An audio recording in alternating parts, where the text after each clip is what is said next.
Het recreatieve seizoen komt alweer op gang en er wordt alweer om raak vlein op het Ballemer Vleerveld.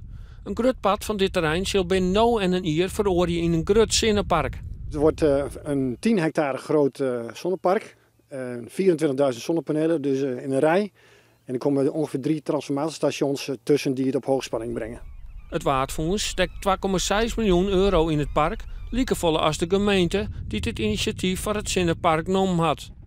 Bij elkaar binnen de kosten 100 miljoen euro. Een heel belangrijk project. We hebben als 5 Wadden-Nederlanden een duurzaamheidsambitie om in 2020 zelfvoorzien te zijn op het gebied van energie en water.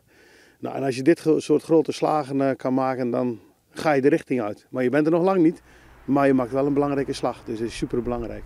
Recreatieve ondernemers zeggen likwijls dat de toerist net zitten wachten op een park met alleen nog maar zonnepanelen.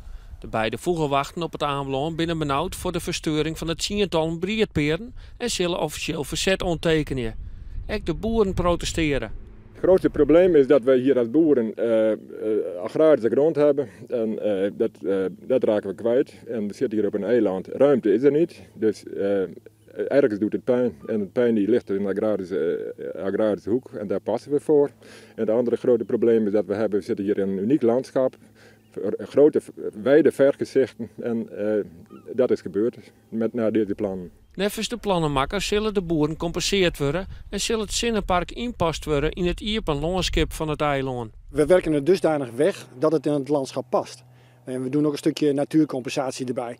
Dus die duintjes, natuurlijke duinen op Ameland, dat brengen we ervoor, zodat het ook echt ziet als duinen. Dus als je op zoek bent naar het zonnepark, dan moet je er echt naartoe lopen en dan moet je het gaan bekijken, want van de weg af kun je het niet zien.